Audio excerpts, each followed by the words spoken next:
there, friends. Three Card Thursday for April 8th, 2021. Brian Noe with you from brightblessingstarot.com. Good to be with you. I'm going to pull three cards here. Actually, I've already cut the cards and pulled them because I tried to stream this live and had trouble several times. So I'm recording it now, so I already have the cards out on the table. But we'll take a look at those, giving us an idea of where uh, to focus our energy over the weekend to come. But wanted to talk first for just a little bit about correspondence and the tarot cards. So most of us, when we first begin exploring the cards, will look at maybe a little white book or various websites or actual books to kind of get a sense of the cards and their meanings and what relevance they might have. But eventually, many of us, if not most of us, will begin to explore systems of correspondence for the cards. So by this I mean, for instance, wands, the suit of wands, uh, tends to be thought of as meaning things about the spirit, passion, the element of fire, the stuff that's really core to our legacy and to the meaning of our lives. Cups are thought to relate to the emotions and to social interactions and relationships, so on and so forth. And then the numbers, of course, also have correspondences. So, for instance, 4 tends to mean stability. Think about the four legs of a table or a chair, something that's really solid and stable and secure. So that might have to do with governance, might have to do with the legal system, might have to do with anything that's sort of foundational to society or to our lives, that sort of thing. Twos can be either, you know, love relationships or decisions or partnerships, that sort of thing. So you get the idea on this. And these systems of correspondence can range from very, very basic and simple. For instance, I know one reader who all of the pip cards, each number means one thing and it doesn't matter which suit it is. So if a 5 turns up, that means change or instability is coming for that reader. And he's an excellent reader, does a great job using that basic structure. Then there are also incredibly complex systems of correspondence. So I've been studying the Thoth deck lately, and a lot of Crowley's ideas come from the Hermetic Order of the Golden Dawn. And they've got this down to incredibly fine-tuned correspondences. So each, for instance, of the pip cards represents, and I think court cards too, represent all of the minors represent a particular decan of the zodiac chart. Each of the majors represent a specific Hebrew letter. All of the cards have correspondences back to the signs of the zodiac, the planets, the tree of life, the 10 positions on 4 different planes of the tree of life, that sort of thing. So it can get very, very, very complex. And I'm learning about a lot of that, and it is really fun to do this. But it occurs to me, and what prompted this in my head was these 4 worlds of the Kabbalah, of the tree of life. Sounded to me very similar to the Vedic, the Indian concept of the causal world, the astral world, and the material world. And so I was trying in my head to draw a correspondence between those and the Kabbalah. And I realized that you can go a little bit crazy with this stuff. I mean, for one thing, I think we really do have to be careful, especially gray-headed white guys in the West need to be careful about uh, appropriating other folks' cultures and ideas. And so if we try to map every system that is out there to other things that we know. I think that can be maybe disrespectful, depending on how it's done and depending on the level of commitment and knowledge uh, that and respect that someone shows to a culture. But I think that there is a danger there, and also we so the Golden Dawn, for instance, they arguments raged about where to assign certain of these cards in terms of zodiac signs and in terms of the Hebrew letters and all of that. And these arguments raged in some cases for years and broke up friendships and that sort of thing. So I think we can get so wrapped up in trying to arrive at sort of the one true complete system that we forget what we were trying to do with these tools to begin with sometimes. And you see this a lot, especially with people that are really seeking the truth and a lot of sort of new age thought, that sort of thing, where, oh, well, here's the key and this maps to this, and oh, it's the same thing they were saying, and oh, this means this. Trying to arrive at the truth instead of just opening ourselves to ideas and seeing, applying them when they're applicable and applying them in context and that sort of thing. I did write a blog post about this. It's up on the weblog at brightblessingstarot.com, and I will also link to it here in the description of the video. But I'd love to hear your thoughts on this. If you use some sort of system of correspondence in your readings, or if you're curious about any of this stuff or have questions or comments or whatever, I would love to hear from you. So that is my thinking at the moment with all of this stuff. Let's turn the camera over to the table and we will look at our 3 cards for this Thursday. And we're going to kind of go generally past, present, future, or maybe influences what's going on and things to come.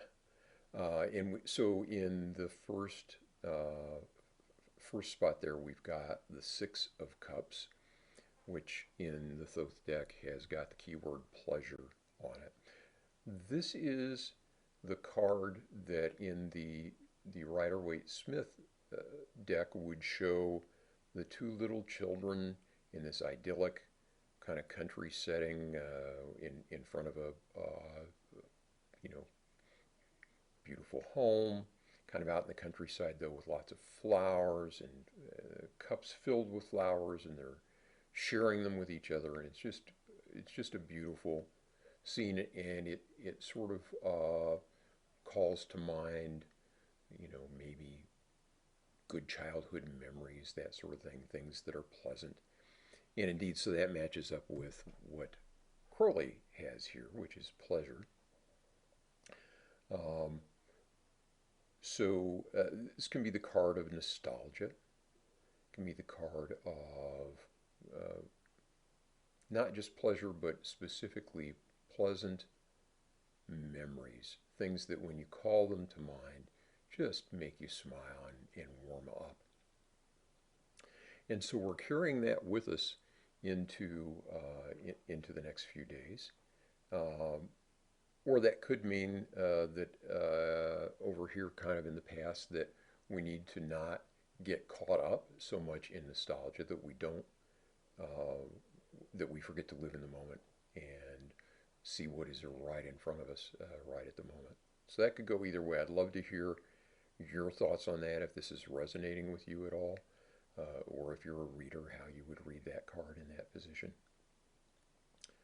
But I think for me, I'm gonna take it as that we're bringing that pleasantness with us here, that it's an influence on us over the next few days. Those pleasant thoughts, good memories. Might even do a little bit of heart-based breathing technique, where we're calling those things to mind and breathing slowly and focusing on the area of our heart, and almost imagining the breath moving in and out of the heart while holding on to a really pleasant, warm, lovely memory, which is a technique from heart math that I use sometimes. It is very, very beneficial as an alternate way of approaching meditation sometimes. So, okay, so for what that's worth, that is the Six of Cups there.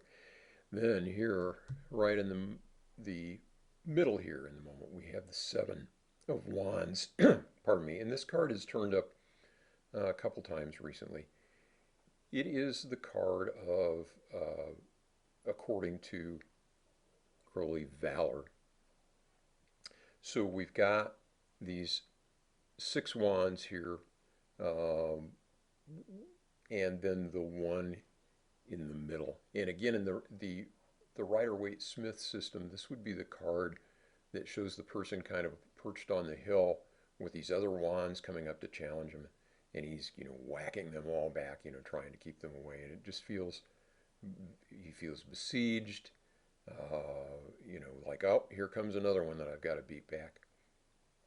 The descriptions that Crowley gives of this card are that basically everything has degenerated into,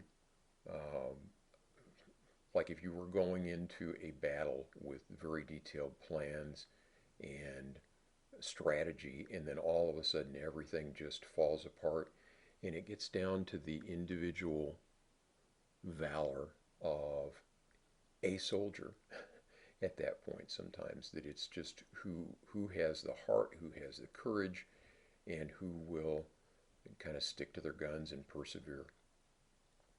So if we are feeling like this now, which I am not really relating to this today in my personal life, but if you are, I think the message is hang in there. Even if you're feeling, under siege, stick to your truth, stick to your guns, and it is that valor and courage that will win the day for you. And if we're not feeling like this, particularly at this moment, maybe that is something that is an influence that will become apparent pretty quickly here. So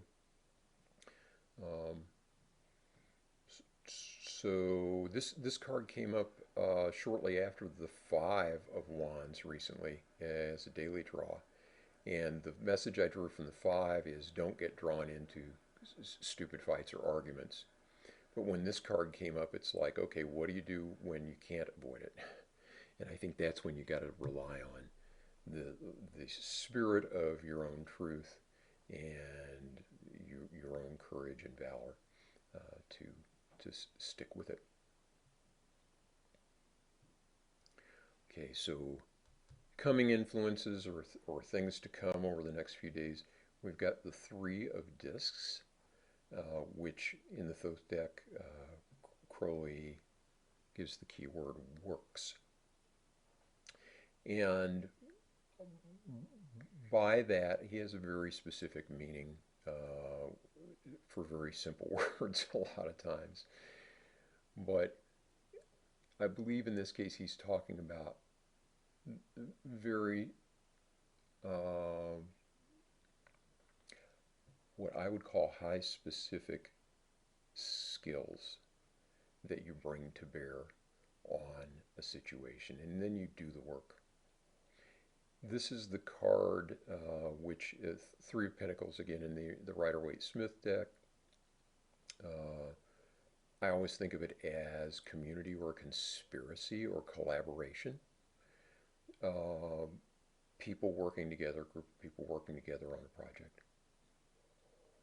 And so I think in this position maybe it says, let's draw strength from each other. Let's do maybe a little bit of consideration together before we move forward with something. So whether this is at work or in home life or whatever, before you undertake too awful much, maybe have a little chat about your goals and what you want to achieve together. Whether that is a big project or whether that is something as simple as grocery shopping. Do a little talking, a little planning together ahead of time maybe would pay off for this weekend. So I like these two cards.